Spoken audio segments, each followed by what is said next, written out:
आए हम लोग 6 बजे। सुबह कितने बजे से खड़े? 6 बजे से हम लोग यात्रा पर हैं। 6 बजे से खड़े थे और अब भरी दोपहर में और जो है नहीं मिला है सर।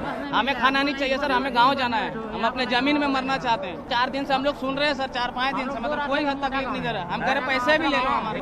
3 दिन से फिर यहाँ से लेकर बारात घर में छोड़ देता है और फिर बारात घर में से ही यहाँ लेकर छोड़ देता है पुलिस वाला। अच्छा, आपको भरोसा नहीं है कि जो कहा जा रहा है? नहीं, हमको भरोसा नहीं कि हम कब जाएंगे नहीं जाएंगे। इतना बार हो गया, अभी नहीं खैले पीले, हम कैसे विश्वास कर ले?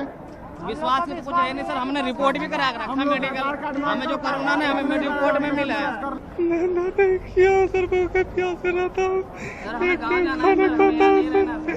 8 तारीख को रजिस्ट्रेशन करवाया था, अभी तक मैसेज नहीं आया सर। हम लोग मेडिकल सर हम लोग जाना चाहते हैं। 1 हफ्ता से हमको दौड़ाया जा रहा है, हमारा कोई नहीं सुन रहा है। पुलिस वाला हमें गाली देता है, माँ बहन का गाली देता है, पुलिस वाला डंडा मारता है, खाने के लिए भी देता है मगर डंडा भी मारता है। रास्ता में चलते हैं पैर में छाले पड़ जाता है। अब यहाँ जाओ रजिस्ट्रेशन करवाओ, ये कराओ। मरेंगे कि बचेंगे इसका तो कोई ठिकाना नहीं है सर। बीमारी से क्या मरेंगे, भूखे मर जाएंगे सर। वो एक ट्रेन का बात की थी पटना तक के। हाँ। हम सब लाइन में लग गए 5-6 घंटे तक की। अब कह रहे कि नहीं हो गए ट्रेन का टिकट बुक, अब जाओ कल देखेंगे, नहीं तो बस का इंतजाम करेंगे। तो हर रोज का हम 5-5 घंटे ऐसे पागलों की तरह खड़े होकर हमारे परेशान। आप पूछो ही मत कितने, कॉपी कलम लेके बैठ जाओ, लिखना भूल जाएंगे आप। नमस्कार, मैं रवीश कुमार, आप देख रहे हैं देश की बात 6 से 7। लगातार हमारे दिखाने के बाद भी सरकारों पर इतना ही असर पड़ा है कि अब वो प्रेस कॉन्फ्रेंस में उन चीज़ों की बात करने लगी हैं जो इस वक्त किए जाने की ज़रूरत है। ज़मीन पर हमारा मजदूर अभी भी उसी तरह से विस्थापित और उसके स्वाभिमान आत्मसम्मान को लगातार कुचला जा रहा है। जो तस्वीरें मिल रही हैं, लग नहीं रहा कि 50-55 दिनों के बीत जाने के बाद भी हो सकता है कि सरकार की नीतियों में कुछ कमियां रह जाएं, लेकिन वो करुणा का प्रदर्शन नजर नहीं आता। आप ये रामलीला मैदान गाजियाबाद की तस्वीर देखिए। क्या आपको लगता है कि हमारी व्यवस्थाओं ने इन 50-55 दिनों में इस तरह से सीखा है, देखा है? हम समझते हैं कि व्यवस्थाओं के भीतर अब क्षमता नहीं बची है, वो शायद थक गई होंगी, लेकिन आप देखिए कि शुरू से ही इस मामले में तमाम तरह के फैसलों की जो नाकामी है, वो हर नई कोशिश के साथ, नए कदम के साथ जिसका ऐलान किया जाता है, वो इस तरह से नजर आ रही है। मजदूरों को, ये आप आज की तस्वीर देख रहे हैं, लेकिन मुझसे किसी ने कहा कि कल भी इस तरह से इस मैदान में दिन भर धूप में मजदूर बिठाए गए थे। आज अगर इस तरह से हम न दिखाते, शरद वहां पर न जाते, तो जाने क्या होता। लेकिन आप सोचिए कि ये किस देश के हैं, किसके हैं ये, क्यों इनके साथ हो रहा है? आखिर ये किस समाज की जिद है कि इन मजदूरों को इस तरह से सजा देकर रहेंगे? इनके सब्र का इम्तिहान क्यों लिया जा रहा है? क्या लोगों से ये देखा भी जा रहा है कि इनके साथ ऐसा बर्ताव हो रहा है? ये क्यों हो रहा है?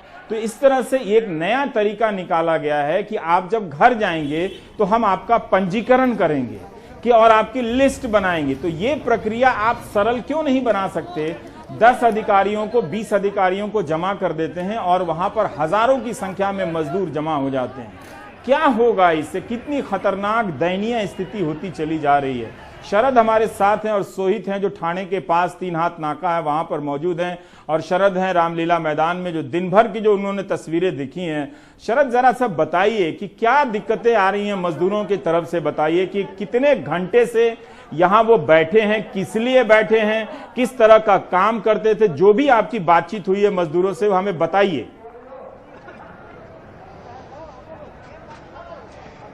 देखिए रवि जी, बात यह है कि सुबह में यहाँ पर सुबह से और दोपहर तक यहाँ पर लाइन लगी।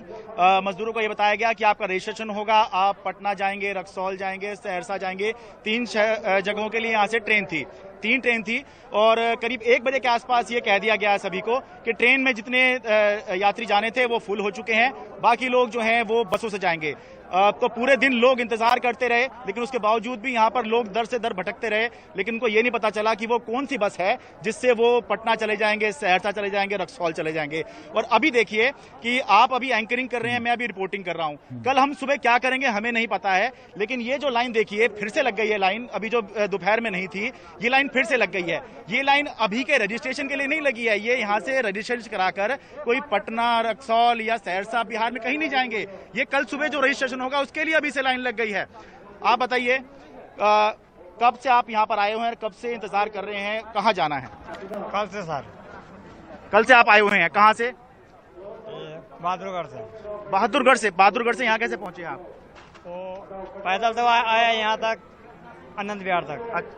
बहादुरगढ़ से आनंद विहार तक पैदल आए आप, ठीक है। और उसके बाद चैंपियन पकड़ कर कुछ पकड़ के आ गए, ठीक है। तो कल तो आप सुबह लाइन में लगे थे यहाँ पर? जी। नंबर नहीं आया आपका? जैसे 5 नंबर था ना, बाकी तो लाइन बंद हो गया। ठीक है, 5 नंबर जब आगे थे और नंबर आने वाला था तभी लाइन बंद हो गई। आप बताइए, आप कब से आए हुए हैं, कब से? 15 तारीख से आए हैं, 2 दिन से लाइन लगा रहे हैं। आधा दूर आता है, नंबर खत्म हो जाता है। कटिहार के लिए हम आपने कटिहार जाना है। अब देखिए, कटिहार की बात यह है कि ये पटना तक जाएंगे, पटना तक इनको ट्रेन है। पटना से कटिहार कितना है, कितना लंबा रास्ता है अभी? पूरा एक दिन का रास्ता, पूरा एक दिन का है। तो इनको जाना है, अभी 15 तारीख से आए हुए हैं, अभी तक नहीं पता है। कल सुबह के लिए लाइन लगाई है।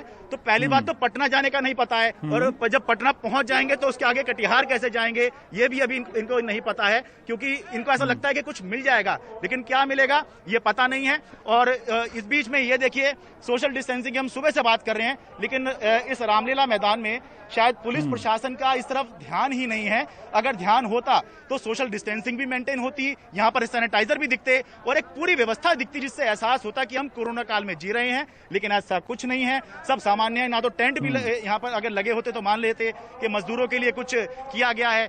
भरी दोपहरी में, मई के महीने में जब सर पे सूरज होता है तो महसूस कीजिए कि 40-45 डिग्री की जो गर्मी होती है, उसमें आप इन मजदूरों से उम्मीद कर रहे हैं कि ये सब्र रखेंगे, ये सोशल डिस्टेंसिंग का पालन करेंगे। तो ये मुझे लगता है थोड़ा बेईमानी है। मैं आपको एक बात बताना चाहता हूँ, आपको भी और सोहित को भी, कि मैं एक अधिकारी से पूछ रहा था रेलवे के, तो उन्होंने बताया कि रेलवे हर दिन 6000 ट्रेनें तालाबंदी से पहले चलाया करती थी। उसमें भी एक व्यवस्था थी, लोग टिकट कटा कर जाते थे और आते थे, एक तरह से रजिस्ट्रेशन कराकर ही जाते थे, मगर और 3 करोड़ यात्रियों को ढोया करती थी रेलवे। ये रेलवे जो रोज 3 करोड़ यात्रियों को ढो सकती है, 6000 ट्रेनें चला सकती है, वो 15-20 दिन में करीब अगर आप देखें तो, अगर मैं ठीक बोल रहा हूं, तो कोई 1000 के आसपास की रेल चलाकर अपनी वाहवाही लूट रही है कि 1200 ट्रेनें चला दी हैं और हमने 15-20 लाख लोगों को पहुंचा दिया। अब तक यही रेलवे अगर चाहती तो उसे 3 करोड़ मजदूर एक दिन में या 10 दिन के भीतर पहुंचाए जा सकते थे, प्रक्रियाओं को थोड़ा सा आप मान भी लें तो। लेकिन ये जो तस्वीर मैं देख रहा हूं इतनी गर्मी में मजदूरों के साथ, मुझे लग रहा है कि प्रक्रियाएं ऐसे बनाई जा रही हैं कि इन्हें सजा दी जाए, इनको बताया जाए कि आप घर जाना चाहते हैं ना, हम आपको बताते हैं घर जाने की प्रक्रिया क्या है। क्या ये हालत होनी चाहिए? सोचिए, यहां ना पानी की व्यवस्था होगी, ना किसी चीज की व्यवस्था होगी, और इस तरह से मजदूर रामलीला मैदान में, दिल्ली से सटे रामलीला मैदान में इस तरह से 2 दिनों से कल ही मुझे किसी सब्जी बेचने वाले ने कहा कि आप जाकर रामलीला मैदान में देखिए कि वहां पर क्या हाल है। मुझे अंदाजा नहीं था कि यह तस्वीर हमें देखने को मिलेगी, इतनी भीड़, इतना हुजूम। आखिर हम क्यों नहीं अपने लोगों को इस तरह से व्यवस्था दे सकते हैं, ये पता चल रहा। ट्विटर पर देखिए बहुत अच्छे फैसले हो रहे हैं, बयान पर देखिए बहुत अच्छे फैसले हो रहे हैं। सोहित, मैं आपसे जानना चाहता हूं कि आप जो सुबह से ये लंबी लाइन दिखा रहे हैं, तो मजदूरों से बात करते हुए किस तरह की परेशानियों को अगर कहा जाए कि इसे लिस्ट करें, तो आप किस तरह की परेशानियां उनकी जिंदगी में इस वक्त इस कतार में आप देख रहे हैं? सोहित, रवि जी, देखिए लाइन सुबह जिस तरीके से बरकरार थी अब भी उस तरह से बरकरार है। बड़े पैमाने में लोग मौजूद हैं। लगभग सबकी कहानी एक जैसी है, ना खाना है ना रहने की व्यवस्था है। आपने ट्रेन का जिक्र किया रवि जी, यहाँ पर शायद ही कोई होगा जिसने ट्रेन के लिए अप्लाई नहीं किया था।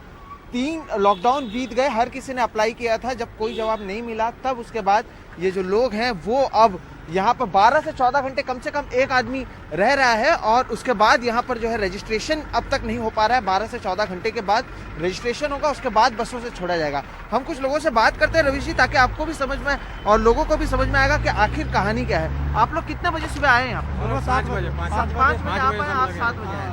अच्छा, तो लगभग 12 घंटे से ज्यादा का समय हो चुका है, तो धूप में आप लोग कहाँ पे बैठे हुए? यहीं पे हाँ, छाव या कोई दूसरी व्यवस्था? कुछ नहीं था। अच्छा, आप में से कितने लोगों ने ट्रेन के लिए अप्लाई किया हुआ? अभी नहीं किया, हमने भी किया, आप सबने किया? जितने आदमी सबने किया, 2 बार किया सर। तो क्या हुआ, क्या जवाब मिला? नहीं, कोई जवाब नहीं है। आएगा मतलब कभी आएगा, कुछ नहीं बता रहे। आएगा खाली बोल रहे आएगा। जी, आज मतलब 12 दिन हो गया, बोले आएगा आ जाएगा। 5 तारीख से कर रहा है। तो आप लोग 5 तारीख से कर रहे हो, आप कह रहे हो 12 दिन से आपने इंतजार किया, क्यों गाँव जाना चाहते हैं, यहाँ पर क्यों नहीं रुक रहे हैं? क्योंकि यहाँ सुविधा नहीं है, खाने की दिक्कत है, पैसा भी नहीं है, तो हम लोग क्या कर सकते हैं, गाँव जाना चाहते हैं, फिर यहाँ रहने से बंद हो गया, खाने पीने का तकलीफ हो गया है। जी, तकलीफ हो रहा है। आप लोग सुबह से रुके हैं, तो खाने पीने के लिए मैं देख रहा हूँ कुछ लोग दे रहे हैं, प्रशासन की ओर से क्या व्यवस्था है? प्रशासन की ओर से तो ये खाना जो आम आदमी आ रहे दे रहे बस वही है, बाकी कुछ नहीं। प्रशासन की तरफ से कुछ भी तो धूप में भी आप लोग इसी तरह से बैठे थे, 12 घंटा हो गया है, तो आप लोग ने पहले भी मेडिकल करवाया था? जी हाँ, सब लोग हम लोग करा के थक चुके हैं, क्या लेकिन करें। उसके बावजूद अभी रुकाया गया है यहाँ पे? जी, यहाँ पे रुके हम लोग। अच्छा,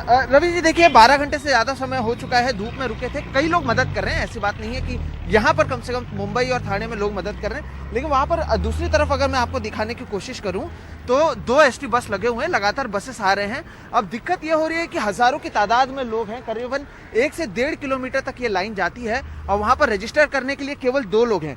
तो आप सोचिए कि अगर लोग 12-14 घंटे धूप में केवल बैठे हुए हैं कि रजिस्टर करने के लिए, अब थोड़े समय में ये बसें चलनी बंद हो जाएंगी, जैसे ही अंधेरा होगा इन लोगों को वापस रात यहीं गुजारनी पड़ेगी, सुबह जब ट्रेन वापस आएंगे तब तक कुछ लोग जो है आगे आ जाएंगे, कोई पीछे चला जाएगा, कोई इसी तरह से सड़क किनारे रुका रहेगा। तो ये माजरा अभी भी जमीनी स्तर पर बना हुआ है। लॉकडाउन को चौथी बार जब बढ़ा दिया गया है, हम सुबह भी देख रहे थे। जी, हम देख रहे थे कि सोहित, हम आपको बता दें कि ये आप जो तस्वीरें दिखा रहे हैं इस वक्त 3 हाथ नाका की, और सुबह जो आपने साकी नाका से जो तस्वीरें दिखाई हैं, वो ऐसा लग रहा है कि इन मजदूरों को तकलीफ का इंजेक्शन दिया जा रहा है कि तुम घर जाना चाहते हो, हम तुम्हें इंजेक्शन देते हैं। इस तरह से 12-12 घंटे अगर आप मजदूरों को धूप में खड़ा करते हैं, फिर भी अगर रेल मंत्री 15 लाख 12 लाख मजदूरों के पहुंचाने को अपनी कामयाबी मानते हैं इतनी तकलीफ के बाद, तो हम सबको कामयाबी के प्रति अपनी समझ बदल लेनी चाहिए। जो रेलवे मंत्री हो या ना हो, इसके बगैर दिन में 6000 ट्रेन चलाती हो और 3 करोड़ यात्रियों को ढोती हो, वो कई 2 हफ्ते से ज्यादा समय गुजर गए और 10, 12, 15 लाख यही ज्यादा संख्या है जो ट्वीट करके बताया जाता है, पर वो ये नहीं बताते कि इससे करोड़ों संख्या में कितने लाख लोगों ने पंजीकरण कराया है और उसमें से हम कितने मजदूरों को भेज रहे हैं। देखिए, सवाल आपको समझना पड़ेगा। मंत्री जी कहते हैं हमने 15 लाख मजदूरों को भेजा, लेकिन मंत्री जी क्या ट्वीट में आपको ये भी साथ उसी ट्वीट में बता रहे हैं कि 50 लाख मजदूरों ने पंजीकरण कराया तो हमने 10 लाख मजदूरों को भेजा, ताकि आपको पता चले कि मंत्री जी 40 लाख को नहीं भेज पाए। क्या ये आप सवाल पूछ रहे हैं कि जो रेलवे दिन में 3 करोड़ यात्रियों को ढो सकती है, वो अभी तक कई हफ्ते गुजर जाने के बाद, 10 से 15 दिन गुजर जाने के बाद, वो अभी तक 15 लाख या 12 लाख यात्रियों को ही क्यों ढो सकी है? क्या हमने व्यवस्थाओं को जानबूझकर या पता नहीं उन्होंने क्यों ऐसा किया? पर जो दिख रहा है वो इससे यही लग रहा है कि व्यवस्थाएं इतनी जटिल बनाई ही क्यों गई कि मजदूरों को 20-20 घंटे 12-12 घंटे धूप में लाइन में खड़ा रहना पड़े। ये पैदल चलने से भी ज्यादा बड़ी सजा है एक तरह से। तो इनकी दिक्कतों का कहीं अंत होता नहीं दिख रहा। हमारे सहयोगी मुकेश ने सुबह गाजीपुर बॉर्डर, जो दिल्ली गाजियाबाद के बीच का एक सीमा है, वहां मजदूर जब जमा हो गए तो मुकेश ने जाकर उन लोगों से बात की। हम वो भी दिखाना चाहते हैं आपको। दिल्ली और एनसीआर से लगातार मजदूरों का पलायन जारी है। इस वक्त मैं हूं दिल्ली के गाजीपुर इलाके में और यहां पर बड़ी संख्या में मजदूर पहुंच गए हैं। मैं आपको दिखाऊं कि किस तरह से बड़ी संख्या में मजदूर फ्लाईओवर के नीचे बैठे हुए हैं। यहाँ छाया है, तो छाया में ये मजदूर बैठे हुए हैं। अब इनको अपने अपने राज्यों में, अपने अपने घरों में जाना है, लेकिन ये यहाँ से कैसे जाएंगे ये इनको पता नहीं है। फिलहाल सरकार की तरफ से इनके लिए अभी कोई व्यवस्था नहीं है। सुबह यहाँ पर काफ़ी मजदूर आ गए थे। हम कुछ लोगों से बात करते हैं और पूछते हैं, आपका नाम क्या है? सोनू मंडल सर। कहाँ के रहने वाले हैं आप? सागवान, झारखंड। अच्छा, तो कहाँ काम दिल्ली में कर रहे थे? दिल्ली में मुबारकपुर कोटला सर। क्या काम करते थे? सरिया का सर। तो अब क्यों जा रहे हैं यहाँ से? सर यहाँ कोई साधन नहीं है, क्या करूँगा सर। जाना तो पड़ेगा। क्या दिक्कत हो रही है? दिक्कत खाना पीना कुछ नहीं है सर हमारा। अच्छा, दिक्कत हुआ बस अपना गांव चल रही है सर। अच्छा, तो वहाँ गांव में कुछ इंतजाम है? सर गांव में बहुत साधन है, अपना खेती बाड़ी है। अच्छा, वहाँ अपना कमाना खाना है। तो यहाँ काम बंद हो गया कि काम था? बंद हो गया सर। बंद हो गया काम? हाँ सर। अच्छा, तो कैसे जाएंगे यहाँ से? यहाँ से सर कोई साधन अपना करके जाऊंगे सर। अच्छा, आपका नाम क्या है? संजय पासवान। आप यही काम करते हैं? हाँ, यही काम करते हैं। तो आप क्यों जा रहे हैं? मेरे को यहाँ कोई साधन नहीं मिल रहा है इसीलिए जा रहा हूँ। अच्छा, मेरा पापा मम्मी बूढ़ा है, खेती गृहस्थी में काम करना है मेरे को, अच्छा, इसीलिए जा रहा हूँ। अच्छा, तो यहाँ काम बंद हो गया है? बिल्कुल बिल्कुल बंद हो गया। और क्या परेशानी हो रही थी यहाँ पर? यहाँ यही काम के लिए परेशानी हो रहा है, काम नहीं चल रहा है, खाएंगे क्या? अच्छा, यही सब है। तो कैसे जाएंगे यहाँ से? जैसे पैदल निकलेंगे तो जैसे निकलेंगे, जैसे जाना आ जाएगी। दिल्ली में तालाबंदी में काफ़ी ढील दी गई है। प्राइवेट और सरकारी दफ्तरों को खोला गया है। कई पाबंदियां पहले से बरकरार हैं। ई रिक्शा चल सकती है, एक यात्री चलेंगे, और जो कार है, कार में 2 लोग बैठ सकते हैं। यही नहीं, 50 लोगों के साथ शादी विवाह के मेहमानों के साथ ये अनुमति दी गई है। तो क्या दिल्ली को खोलने के बाद ये मजदूरों का जाना यहाँ से रुक जाएगा? इसका प्रमाण बहुत जल्दी पता चल जाएगा कि दिल्ली भर में ही मजदूर 30-30, 40-40 किलोमीटर पैदल चल के, 50-70 किलोमीटर पैदल चल के बहादुरगढ़ से रामलीला मैदान में आ रहे हैं। ट्रेन की यात्रा के बारे में हम यात्री के एक नज़र से आपको दिखाना चाहते हैं कि सिवान तक की ट्रेन यात्रा कैसी रही। अमित नाम के एक नौजवान से हमने कहा कि वो जैसा देख रहा है अपनी यात्रा को उस तरह से रिकॉर्ड करे, और हम ये वीडियो आपको छोड़कर जाते हैं। लौट कर आएंगे तो बात करेंगे कि मजदूर अब अपनी मेहनत की कमाई हासिल करने के लिए किस तरह से बेकरार होते जा रहे हैं, और बिहार और यूपी की सीमा पर मजदूरों के साथ क्या कुछ हो रहा है।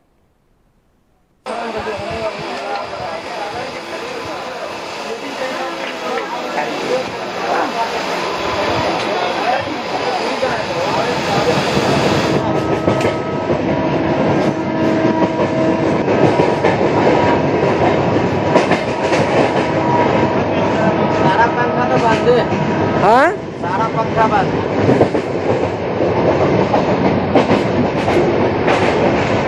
चार्ज हो रहा है मोबाइल ना, ये पंखा चल रहा है।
हम गौतम बुद्ध नगर से आए हैं, हमको सहरसा जिला जाना है।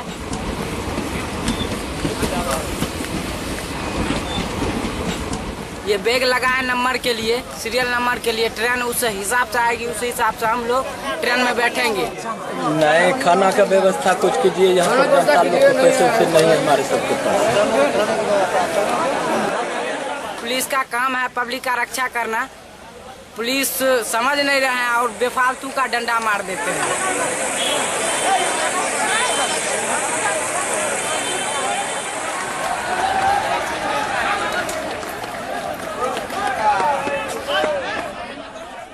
50 दिनों से हमारे मजदूरों ने जिस तरह से इन दुखों को सहने में आत्मनिर्भरता दिखाई है, उनके पास फेसबुक पर स्टेटस लिखने के लिए, रूपकों में, मेटाफर में लिखने के लिए अपनी इस व्यथा को वो भाषा भी नहीं है। पर सोचिए कि उनके भीतर इस तरह की नाइंसाफियां किस तरह से बैठती चली जा रही होंगी। जब वो भूखे प्यासे चल रहा होगा और पीछे से पुलिस की एक लाठी पड़ती होगी तो उसकी आह कहाँ किसकी तरफ निकल कर जाती होगी। इतनी भी ज्यादती हमें नहीं करनी चाहिए। नोएडा में आज देखिए कि मजदूर जो हैं एक फैक्ट्री के सामने जमा हो गए और अपनी मेहनत कमाई मांगने के लिए नारेबाजी वहां पर करने लगे। सौरभ से हम जानना चाहते हैं कि ऐसे मामलों को अंत में निपटा दिया जाता है, लेकिन आप एक रिपोर्टर के तौर पे काफ़ी कुछ इस तरह की शिकायतों से गुजर ही रहे होंगे, सुन ही रहे होंगे। हुआ क्या, इस दृश्य के बारे में भी बताइए, नोएडा के बारे में।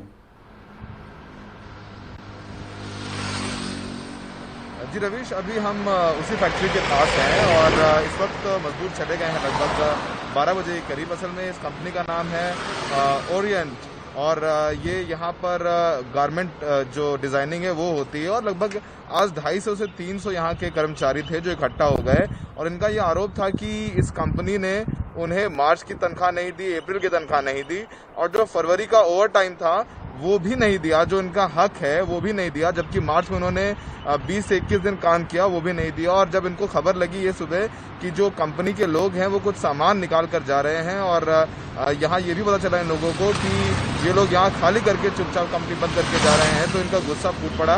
रवि लगभग सुबह 10 बजे यहाँ पर 250 से 300 कर्मचारी अपने परिवार के साथ आ गए। ज़्यादातर मजदूर कामगार लोग हैं जो कि इस आस में रुके हुए थे कि काम शुरू होगा तो गांव जाकर के और इतना धक्का खाकर गांव जाएंगे और गांव में काम नहीं मिलेगा, तो इससे अच्छा यहीं इंतजार किया जाए। कंपनी बोल रही खुलेंगी, तो जब उनको लगा कि ऐसा नहीं हो रहा है, कंपनी भी बंद करके भाग रही है, तो यहाँ पर उन्होंने हंगामा कर दिया। अब उसके बाद जब पुलिस आई रवीश यहाँ पर, तो पुलिस ने कंपनी के जीएम से बात करी और इनको आश्वासन दिया गया कि शुक्रवार तक इनके पैसे दे दिए जाएंगे। उस आश्वासन के बाद ये यहाँ से गए हैं। तो रवीश, ये कहानी सिर्फ इस ओरिएंट कंपनी की नहीं है, बहुत सारी कंपनियां हैं जिसके बाहर अक्सर लोग इकट्ठे हो जाते हैं। शुक्रवार को भी एक मामला सामने आया था। रवीश जी, एक तरह से देखिए कि सौरभ ने जो बताया, इस एक मामले में जब मीडिया का ध्यान गया तो पुलिस गई कहने के लिए कि सैलरी दे दीजिए। गृह मंत्रालय का नोटिस है, गृह मंत्रालय बता क्यों नहीं रहा है कि इतने 50-55 दिनों में कितनी कंपनियों के खिलाफ उस नोटिस का पालन कराया गया है जिसमें कार्रवाई की बात कही गई। अब एक दूसरी तस्वीर है, गुजरात से जब तक टकराव की खबरें आ जाती हैं मजदूरों और पुलिस के बीच में। हमारे साथ मनीष पानवाला हैं, लेकिन आज अहमदाबाद मिरर की एक खबर का जिक्र करना चाहता हूं जो हिंदी अखबारों में तो छपेगी नहीं ऐसी खबरें। आलोक ब्रह्मभट्ट हैं और ब्रेंडन डाभी हैं। हालांकि गुजरात के जो अखबार हैं, संदेश हैं या गुजरात समाचार हैं, उसमें कहीं ज़्यादा हिंदी अखबारों की तुलना में मुखरता से खबरें छपती हैं आलोचनात्मक तरीके से। पर यह खबर यह है कि फेक वेंटिलेटर, यानी राजकोट के किसी मित्र की कंपनी इसमें लिखा हुआ है, उसने वेंटिलेटर लगाई और अहमदाबाद सिविल अस्पताल में, और पता चला कि वो वेंटिलेटर नहीं है।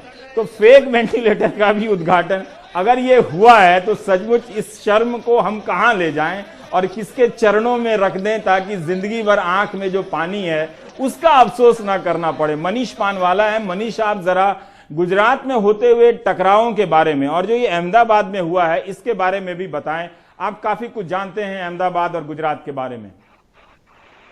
जी रवीश जी, ये आज लॉकडाउन 4 शुरू हो चुका है और अभी तक गुजरात सरकार की गाइडलाइन बाहर नहीं आई है कि कौन सी दुकानें खुलेगी, क्या कंस्ट्रक्शन कंपनी खुलेगी, कितने तौर पे खुलेगी, ऐसी कोई गाइडलाइन नहीं आई। उसके सामने जो मजदूर है वो दिन प्रतिदिन रोड पे आने लगे हैं। आपने आज अहमदाबाद की बात की है। अहमदाबाद के वस्त्रापुर इलाके में आज सुबह सुबह मजदूर रोड पे आ गए थे। वो एक कंस्ट्रक्शन कंपनी में पिछले 50 दिनों से रुके हुए थे, जहां बिहार और झारखंड के मजदूर थे। दोनों अपनी ट्रेन चाहते थे जाने के लिए, लेकिन बिहार की ट्रेन मिल गई, जबकि झारखंड के मजदूरों को उनकी ट्रेन नहीं मिली, तो वो सड़कों पे आ गए। शुरुआत में बिहार और झारखंड के मजदूरों के बीच में थोड़ा टकराव हुआ, लेकिन जब रोड पे उतरे तो पुलिस का आमना सामना हुआ और हर जो शहर में होता है उसी प्रकार से पुलिस और मजदूरों की भिड़ंत हुई और करीब 100 जितने मजदूरों को पुलिस ने हिरासत में लिया है। रवीश जी, मैं आपको बताना चाहूंगा, आज सुबह सूरत के कीम इलाके में भी रोड पे नेशनल हाईवे पे मजदूर उतर आए थे। उनकी भी यही एक डिमांड थी कि हमें गांव जाना है, किसी भी हाल में गांव भेज दीजिए, क्योंकि जिस प्रकार से व्यवस्था बनी हुई है, सरकार हर रोज एक नया फिगर प्रसिद्ध करती है कि हमने इतने लोगों को खाना खिलाया है, इतनी सुविधा मुहैया करवाई है, लेकिन ग्राउंड पे हम लोग जब घूमते हैं तो रियलिटी कुछ अलग होती है। हर एक फैमिली को बहुत ही कम खाना मिल रहा है। और इसी प्रकार से कल राजकोट में भी यही बात को लेकर मजदूर रोड पे आए थे, कुछ पत्रकारों की भी पिटाई वहीं पे हुई थी। तो रोज न रोज ये मजदूरों का मामला धीरे धीरे आगे बढ़ता जा रहा है, क्योंकि जिस प्रकार से लॉकडाउन आगे बढ़ाने की बात हुई और सरकार की ओर से जो गाइडलाइन अभी तक बाहर नहीं आई है, तो इससे लगता है मजदूरों को शायद अभी भी हमें कोई काम नहीं मिलेगा। और सबसे बड़ी बात, उनको एक बार गांव जाना है। रवीश जी, बहुत बहुत शुक्रिया मनीष और सौरभ आपका। हम जो पिछले कई दिनों से हमारे सभी संवाददाता लगातार आपको फ्रंट लाइन पर जाकर आपके लिए खबरें ला रहे हैं, वो यही बता रहे हैं, ये हमारे देश के लोग हैं, ये हमारे, और जिन्होंने देश को बनाया है उस देश को जाना चाहते हैं। अब आप सोचिए कि ये जो मिडिल क्लास है, मैं सबकी हकीकत जानता हूं, हम भी इसी तक क्लास से आए हुए लोग हैं। आधे लोग इन्हीं मिडिल क्लास के रिश्तेदार होंगे, लेकिन सारी सामाजिक ताना बाना जो है सारा वो टूट चुका है। गनीमत है कि इस नाउमीदी में चंद लोग हैं जो लोगों की मदद करने के लिए सड़कों पर उतरे हुए हैं, वरना ये नाउमीदी की रात या दिन बहुत अंधेरा नजर आता, बहुत ज्यादा गहरा नजर आता।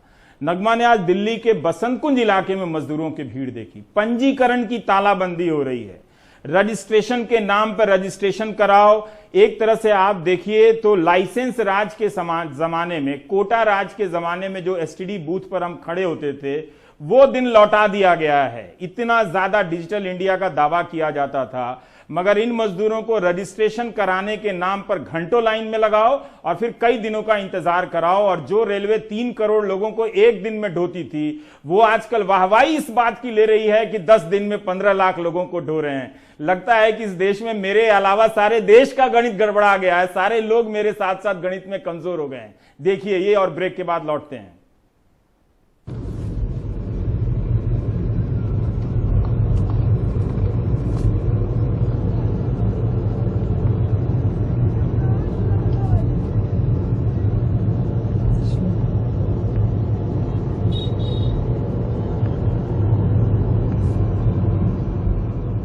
आपकी दिल्ली से बलिया की यात्रा 18/5/2020 को रखी गई है। आप अपने परिवार के साथ 18/8/2020 को सुबह 8 बजे सामान के साथ स्क्रीनिंग के लिए आए।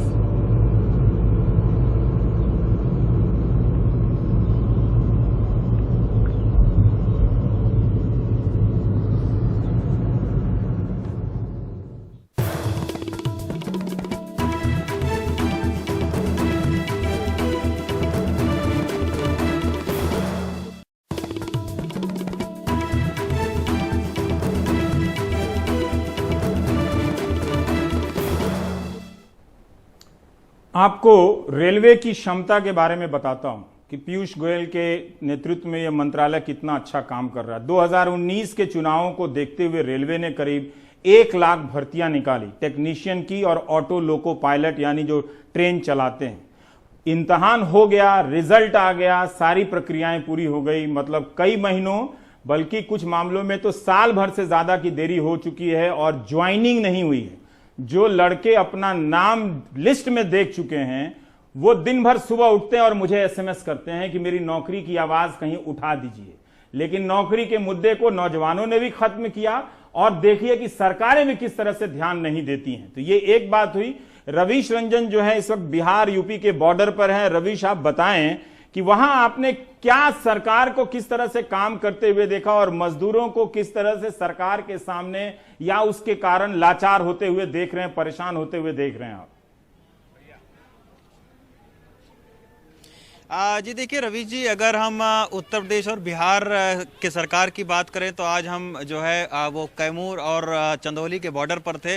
हमने देखा कि बिहार सरकार का एक तंबू कनात लगा हुआ था और तीखी धूप में जो लोग हैं वो उस तंबू कनात के नीचे भूखे प्यासे बैठे हुए थे और बस का और ट्रेन का इंतज़ार कर रहे थे। कल हमने देखा था कि वाराणसी में रात को जो है वो वहाँ पर रोक के बिहार और झारखंड के श्रमिकों को बस में लाया जा रहा था और चंदौली से तकरीबन 2 किलोमीटर दूर कैमूर के बॉर्डर पर उन्हें छोड़ दिया जाता था। सबसे ज़्यादा बुरी हालात में आज की तारीख में झारखंड के मजदूर दिखे, जो कि महाराष्ट्र से और उत्तर प्रदेश के विभिन्न जगहों से जो लौटे हैं, उनके लिए कोई भी ना तो बस की व्यवस्था की गई है और ना ही ट्रेन की व्यवस्था है। उनसे आज बिहार सरकार के कुछ लोग ये बोल रहे थे कि आप औरंगाबाद तक अपने साधन से किसी भी तरीके से जाइए, आपके लिए बस और ट्रेन की सुविधा नहीं है। अब उनके सामने 2 ही विकल्प बचते हैं, एक तो या तो वो पैदल जाएं फिर से, या फिर वो खतरनाक तरीके से ट्रकों के ऊपर यात्रा करें। और आज तमाम सारे झारखंड के गरीब मजदूरों, श्रमिकों को और बच्चियों को हमने देखा जिनके पैरों में चप्पलें नहीं थी और उनके जो चेहरे थे वो हताशा और निराशा थी। उसमें तमाम सारे जो परिवार हैं वो हैरान परेशान जो है वो चले आ रहे थे पैदल। और जब वो कैमूर बॉर्डर पर पहुंचे तब उन्हें ये बताया गया कि आपके लिए यहाँ पर बिहार सरकार या झारखंड सरकार ने कोई भी ना तो बस की व्यवस्था की है और ना ही ट्रेन की व्यवस्था की है। तो हम देख रहे हैं कि कल रात से जो है वो झारखंड के हज़ारों की तादाद में जो श्रमिक हैं वो रेलवे स्टेशन और बस स्टैंड पर बैठे हुए हैं। लेकिन बिहार सरकार का ये कहना है कि बिहार के श्रमिकों के लिए तो वो जो है वो व्यवस्था कर रहे हैं ट्रेन और बस की, लेकिन झारखंड के श्रमिकों के पास उनके लिए कोई व्यवस्था नहीं है कि उनको औरंगाबाद के आगे तक उनको छोड़कर छोड़ा जाए। तो अब हम देख रहे हैं कि बॉर्डर पर झारखंड के मजदूर काफी बड़ी तादाद में परेशान हैं। जब ये महामारी का प्रकोप शुरू हुआ तो कई लोगों ने मुझे राय दी कि मैं अल्बेर कामू, जो फ्रांसीसी लेखक थे अल्जीरिया, जो उस वक्त के में जब प्लेग की महामारी आई थी और उस पर उन्होंने प्लेग एक नॉवल लिखा था, उसे पढ़िए। उसमें यही है कि लोग आपस में लड़ते हैं, संदेह करते हैं, मगर इंसान विजय प्राप्त करता है। मगर यहाँ मैं देख रहा हूँ कि मजदूरों को लेकर हमारे राज्य बहुत छोटे दिल के हो गए हैं। अगर वो झारखंड का राज्य है तो बिहार इतना बड़ा दयावान राज्य, मतलब नीतीश कुमार को नींद भी आती होगी तो वो नींद सबको मिल जाए कि इस हालात में अगर उन्हें नींद आती होगी तो ईश्वर सारी नींद नीतीश कुमार वाली नींद हर मजदूर को दे दे, ताकि वो भी गहरी नींद में इतनी थकान के बाद सो ले कि सोचिए अगर वो झारखंड का मजदूर है तो छोड़ दो झारखंड वाले जाने। मतलब राज्य सरकारें आपस में इस तरह से लड़ रही हैं। अभी इंसानों के बीच ऐसी लड़ाई नहीं हुई है। संसाधनों को लेकर, खाने को लेकर ये कहा जा रहा था कि लोग टूट पड़ेंगे एक दूसरे पर, मगर यहां राज्य ही एक दूसरे की राजनीति में मजदूरों को फंसा रहे हैं। प्रियंका गांधी ने रविवार को कहा हम 1000 बसें भेज रहे हैं। रविवार का दिन तनातनी में गुजर गया। आज लेकिन यूपी सरकार ने कहा कि लाइए वो बसों की संख्या दीजिए, ड्राइवर के नाम दीजिए, हम वो स्वीकार करते हैं, अच्छी बात है। इसके साथ ही योगी आदित्यनाथ मुख्यमंत्री ने कहा कि यूपी में कोई भी पैदल नहीं चलेगा, 3 व्हीलर से नहीं चलेगा, ट्रक से नहीं चलेगा।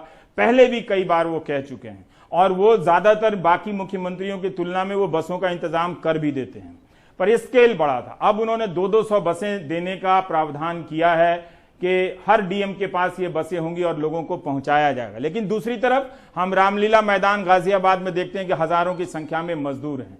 बॉर्डर पर देख रहे हैं कि इस तरह से मजदूर पैदल चले जा रहे हैं। तो समझ में नहीं आता है कि जो बातें प्रेस कॉन्फ्रेंस में कही जा रही हैं, जो ट्विटर पे कही जा रही हैं, वो जमीन पर क्यों नहीं नजर आ रही हैं और क्यों एक सुपर पावर बनने की चाहत रखने वाला ये देश बनाने वालों को और देश जाने वाले लोगों को अच्छे से नहीं पहुंचा सका।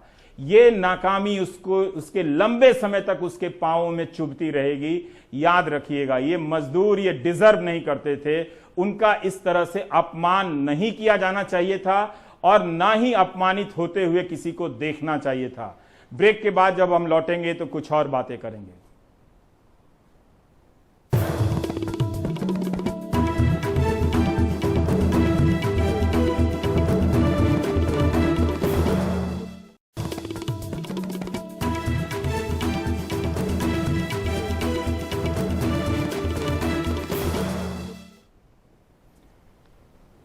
आप देख रहे हैं देश की बात 6 से 7। हर दिन हम इस उम्मीद में आते हैं कि आज मजदूरों की तकलीफ थोड़ी कम होगी। हर दिन उनकी तकलीफ हमारी उम्मीद से ज़्यादा बड़ी हो जाती है, वो कम नहीं होती। गाजियाबाद के रामलीला मैदान की ये जो तस्वीर है, ये इस वक्त इतने दिन बीत जाने के बाद जो पूरी दुनिया में ये तस्वीरें गई हैं, कम से कम एक सुपर पावर बनने की चाहत रखने वाले मुल्क को कम से कम इन व्यवस्थाओं में एक दुरुस्त चुस्त चीज़ें दिखानी चाहिए थी कि ऐसी स्थिति ना आए। लेकिन अब आप देखिए कि हर बात को आप भीड़ या आबादी कह के नहीं टाल सकते। खुद प्रधानमंत्री ने कहा कि आबादी हमारे लिए लाभांश है, डिविडेंड है, वो हमारे फायदा, इसी आबादी के दम पर आप आत्मनिर्भर होने की बात कर रहे हैं। मगर इनके स्वाभिमान को इस तरह से कुचलना नहीं चाहिए था। दिल्ली में आज दिल्ली खोल दी गई है करीब करीब। अरविंद केजरीवाल ने कहा है कि जो प्राइवेट दुकानें हैं या मार्केट हैं वो अब खुले रहेंगे, सरकारी दफ्तर खुले रहेंगे, प्राइवेट दफ्तर अब खुले रहेंगे। तो इन दिल्ली की तस्वीरों के साथ हम आपको यही बता रहे हैं कि लेकिन धार्मिक गैदरिंग दिल्ली में नहीं होगी। और यही नहीं, इसके अलावा आप दिल्ली में जो टैक्सी चलेगी उसमें सिर्फ 2 लोग होंगे और गाड़ी को उतारने के बाद उसमें अगर सैनिटाइज करना पड़ेगा। रेस्टोरेंट खुले रहेंगे लेकिन होम डिलीवरी के साथी होंगे। स्पोर्ट्स कॉम्प्लेक्स खुले रहेंगे लेकिन दर्शक नहीं होंगे। खिलाड़ी अपना ही खेलेगा, अपना ही देखेगा, पता नहीं क्यों खेलेगा, क्यों देखेगा। Auto rickshaw, e rickshaw, cycle rickshaw वगैरह वगैरह, ये सब एक यात्री चलेंगे। दुनिया की खबर भी मैं बता देता हूं देश की बात में कि आज के दिन 1 लाख से ज्यादा मरीज आए हैं और जिन 10 देशों के कारण ये संख्या 1 लाख से ज्यादा हुई है दुनिया भर में, उनमें भारत भी है। दिल्ली भी 10,000 से ऊपर पार कर चुकी है। कहीं भी जहां तालाबंदी में इस तरह की रियायतें दी गई हैं तब नहीं दी गई जब 10,000 या संख्या ऊपर की तरफ बढ़ती जा रही है। विश्व स्वास्थ्य संगठन में राजनीति हो रही है कि अब उसे जिम्मेदार ठहराओ। किसी ना किसी इन सरकारों को, चूंकि जिंदगियां तबाह हुई हैं, लोग मरे हैं सरकारों की नाकामी के कारण, इसलिए सरकारों को एक बलि का बकरा चाहिए। तो ये बलि का बकरा या तो चीन बन सकता है या WHO बन सकता है, जिसके हेल्थ असेंबली में नेशनल असेंबली हो रही है, जिसमें राजनीति हो रही है, पता चल जाएगा। मगर अफसोस की बात है कि हम चीन से आगे निकल गए हैं संक्रमण के मामले में। क्या हम तालाबंदी के जो मकसद थे उसे हासिल कर पाए हैं? गंभीरता से सोचने की जरूरत है। इस वक्त ये आश्वस्त करने की जरूरत है कि हमने टेस्ट के मामले में कितनी कामयाबी की, ना कि टेस्ट करने की नीतियों को बार बार बदल के उससे बचने का रास्ता निकालने की है। जिंदगी आपकी दांव पर है, समय से पहले बता देना मेरा काम है। आप देश की बात देख रहे हैं, देखते रहिए, वरना आपको पता ही नहीं चलेगा कि इस टेलीविजन के पर्दे के नीचे से आपका मुल्क कहां खिसक कर कहां चला गया। तो टीवी के जरिए उन मजदूरों के पांव के तलवे के छाले को देखते रहिएगा। मेरी ज़बान भी फिसल रही है कि और किस भाषा में, किस तलखी के साथ झकझोरा जाए इस समाज को, कि उसको जगा दिया जाए कि भाई देखिए आपके अपने ही लोगों के साथ ये सितम किया जा रहा है। आप पत्थर दिल लोगों वालों का भी मान गए, लेकिन मैं भी हार नहीं मानने वाला। उम्मीद है, कबीर कह गए हैं कि बस रस्सी रगड़ते रहना है, कभी ना कभी तो निशान होगी, कभी ना कभी तो आपका दिल पिघलेगा कि इन मजदूरों के साथ अच्छा नहीं हुआ है। बहाने मत बनाइए, इधर उधर मत देखिए, इनकी जिंदगी के साथ बिल्कुल अच्छा नहीं हुआ। देश की बात देखते रहिए 6 से 7। मिलता हूं कल, नमस्कार।